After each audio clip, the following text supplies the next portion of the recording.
आज के इस एक्सप्लेनर में स्वागत है। हम बात करने वाले हैं कि कैसे एक बेहद साधारण से वैज्ञानिक सिद्धांत ने दुनिया भर के व्यापार, अर्थशास्त्र और हमारे पूरे इतिहास को पलट कर रख दिया। सदियों से दुनिया जिस धीमी रफ्तार से चल रही थी, उसे एक अकेले आविष्कार ने कैसे अचानक से तेज कर दिया। आज हम इसी दिलचस्प कहानी की गहराई में उतरने वाले हैं।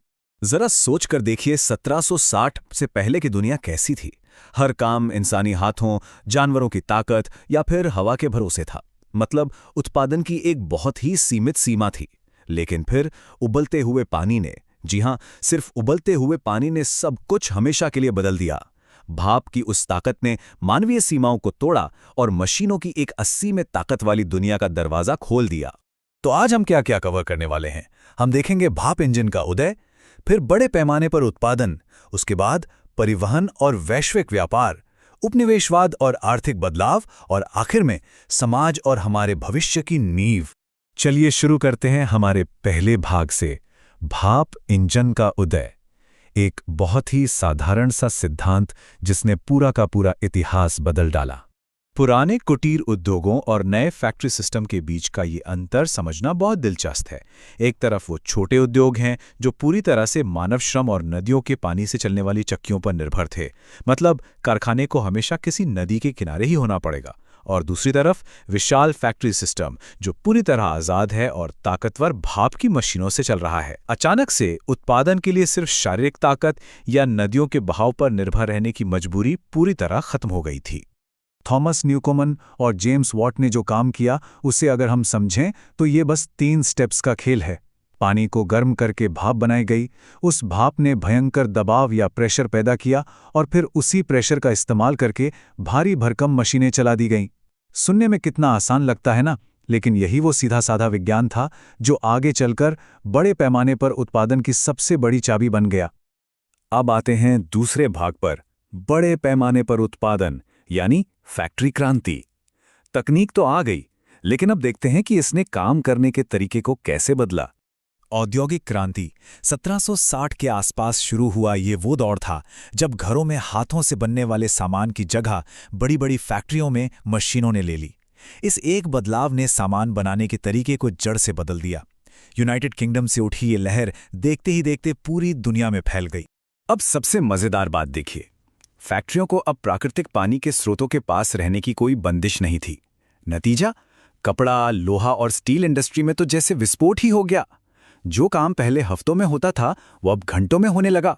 मशीन वाला प्रोडक्शन सस्ता भी हो गया और बेहद तेज भी। और यहीं से जन्म होता है असली मास प्रोडक्शन का। तीसरा भाग, परिवहन और वैश्विक व्यापार। जब सामान इतनी तेजी से बनने लगा तो उसे पहले से कहीं ज्यादा तेजी से एक जगह से दूसरी जगह ले जाना भी जरूरी हो गया था।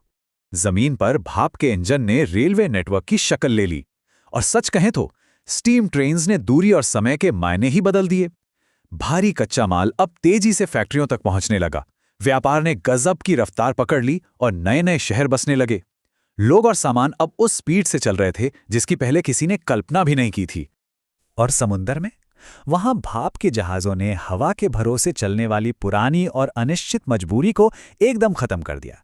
पहले हवा रुक गई तो समुद्री यात्रा रुक गई, लेकिन अब समुंदर का सफर और ग्लोबल ट्रेड एकदम भरोसेमंद और कुशल हो गए थे।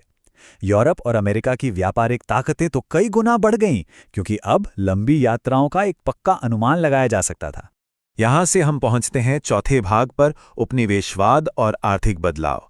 इस अभूतपूर्व ताकत ने संसाधनों और नए बाजारों की एक अंधी दौड़ शुरू कर दी।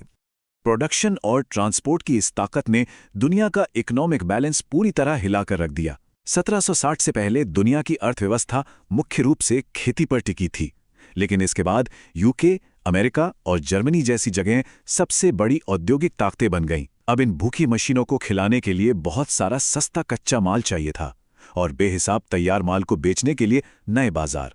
इसी भारी आर्थिक जरूरत ने एशिया और अफ्रीका में कोलोनियलिज्म यानी उपनिवेशवाद को बेतहाशा बढ़ा दिया। ये पूरा एक निरंतर चलने वाला आर्थिक लूप बन गया था। एक तरफ भारत जैसे उपनिवेश हैं जो यूरोप को बहुत ही सस्ता कच्चा कपास भेज रहे हैं, और दूसरी तरफ इंग्लैंड जैसे इंडस्ट्रियल देश हैं जो अपनी मशीनों से उसी कपास का कपड़ा बनाते हैं और वापस उन्हीं उपनिवेशों में लाकर महंगे दामों पर बेच देते हैं। इस एक तरफा व्यवस्था ने उपनिवेशों को सिर्फ संसाधन देने वाले और सामान खरीदने वाले बाजार तक सीमित कर दिया, जिससे उनके अपने सदियों पुराने स्थानीय उद्योग पूरी तरह तबाह हो गए। और अब हमारा आखिरी भाग, समाज और भविष्य की नींव। अर्थशास्त्र से परे भाप इंजन ने आम लोगों के दैनिक जीवन और हमारे भविष्य को कैसे आकार दिया, आइए इसे समझते हैं। अगर हम इस पूरे दौर को एकदम निष्पक्ष होकर देखें तो इसके कुछ बहुत ही शानदार नतीजे भी थे और कुछ बेहद डरावने भी। पॉजिटिव साइड देखें तो नई नौकरियां मिली, तकनीक बहुत तेजी से बढ़ी और आधुनिक शहरों का विकास हुआ। ग्लोबल ट्रेड आसमान छूने लगा। लेकिन दूसरी तरफ इस नई फैक्ट्री प्रणाली ने मजदूरों का भयानक शोषण किया, बाल श्रम को बढ़ाया और खतरनाक लेवल का प्रदूषण शुरू कर दिया। और हाँ, इसने समाज में अमीर और गरीब के बीच एक ऐसी गहरी खाई पैदा कर दी जो पहले कभी नहीं देखी गई थी। अगर हम इस पूरी टाइमलाइन पर एक नजर डालें तो तस्वीर एकदम साफ हो जाती है। 18वीं सदी में भाप इंजन ने शुरुआती कारखानों को जिंदा किया। 19वीं सदी तक आते आते दुनिया ने स्टीमशिप्स और बड़े बड़े रेलवे नेटवर्क देखे, और इसी मजबूत नींव पर खड़ी हुई 20वीं सदी की बिजली, ऑटोमोबाइल और आज के मॉडर्न कैपिटलिज्म की पूरी इमारत। मतलब भाप इंजन सिर्फ एक आविष्कार भर नहीं था, वो आने वाली हर बड़ी तकनीकी क्रांति का पहला और सबसे अहम कदम था। तो आज के इस एक्सप्लेनर को खत्म करने से पहले इतिहास हमारे सामने एक बहुत बड़ा सवाल खड़ा करता है। जिस तरह भाप इंजन ने दुनिया का पूरा शक्ति संतुलन बदल दिया था, उत्पादन के तरीके बदल दिए थे, क्या आज की आर्टिफिशियल इंटेलिजेंस और डिजिटल क्रांति भी ठीक वैसा ही करने वाली है? शायद आज का एआई उसी उबलते हुए पानी का एक नया रूप है जो दुनिया को फिर से एक बार पूरी तरह बदलने के लिए बिल्कुल तैयार है। ये एक ऐसा विचार है जो इतिहास को समझने के बाद और भी ज्यादा गहरा हो जाता है।